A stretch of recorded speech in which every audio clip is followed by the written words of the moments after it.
चाहते हैं कि अगर एक नसरुल्लाह को मारोगे हम घर घर से हजारों नसरुल्लाह निकलेंगे। हिजबुल्लाह के चीफ हसन नसरुल्लाह की वफात के बाद कश्मीर में क्या सूरत हाल है?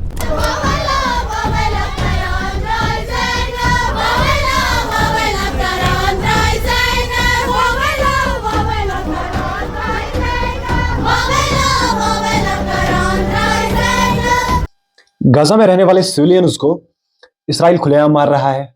गवर्नमेंट ऑफिशियल्स, पॉलिटिशियंस जैसे इस्माइल हानिया जो कि फलस्तीनियन नेशनल अथॉरिटी के प्राइम मिनिस्टर रहे हैं, उन्हें भी मार दिया। फिर इस एपिसोड में हमने बात की किस तरह इसराइल ग्रेटर इसराइल बनने की कोशिश कर रहा है, शायद क्योंकि गाजा के बाद इसराइल ने अपने मिसाइल्स का रुख लेबनान की तरफ कर लिया है।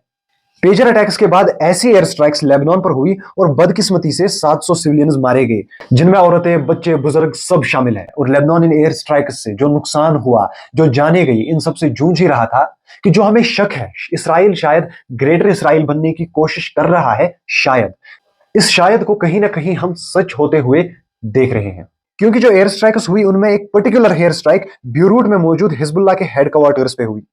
और वहां पे यह अटैक या एयर स्ट्राइक इसलिए की गई क्योंकि इसराइल का मेन टारगेट वहीं पर था, हसन नसरुल्लाह। और जब एयर स्ट्राइक हुई, कंफर्मेशन मिली हसन नसरुल्लाह अब नहीं रहे, पूरी दुनिया हिल गई। हर तरफ से एक ही हेडलाइन थी, Israel killed Hezbollah leader Hassan Nasrallah. Hassan Nasrallah dedicated his life to standing up to Israel. But there was no escaping the retaliation it unleashed on Friday.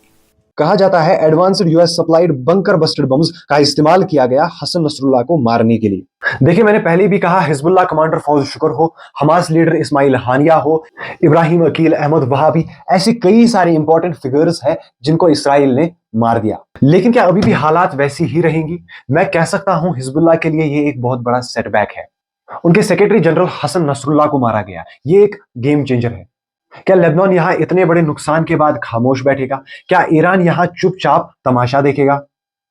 अब आने वाले दिनों में इस टारगेट का जवाब क्या होगा वो तो पता चल ही जाएगा। लेकिन हमारी हिंदुस्तान की स्टेट कश्मीर में क्या सूरत हाल है? इस वक्त मुलाकात किया गया है क्योंकि हिजबुल्लाह का जो चीफ था हसन नसरुल्लाह, उनको शहीद किया है।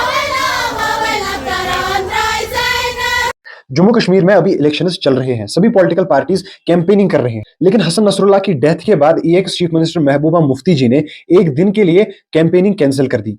Cancelling my campaign tomorrow in solidarity with the martyrs of Lebanon and Gaza, specially Hassan Nasrallah.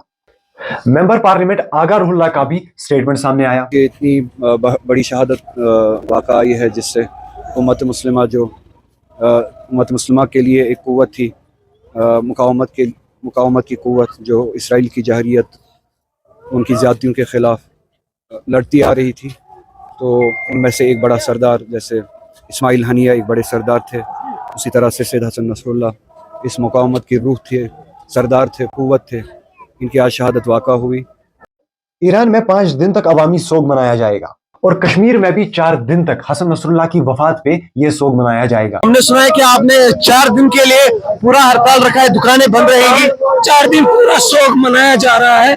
क्योंकि जिस तरह हमें अपना घर में कोई मरता है तो 4 दिन हम सोग मनाते हैं, इसीलिए हम कंटिन्यू इस अजीम शख्सियत का सोग मनाएंगे।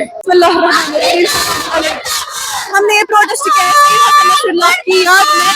आज हमारे रहमत को फिर से एक यावर जो है छीना गया है। इसराइल जो है उसने आज हमारे एक और यावर को शहीद किया है जो कि सैयद हसन नसरुल्लाह है। और हम पूरी दुनिया को ये बताना चाहते हैं कि अगर एक नसरुल्लाह को मारोगे हम घर घर से हजारों नसरुल्लाह निकलेंगे।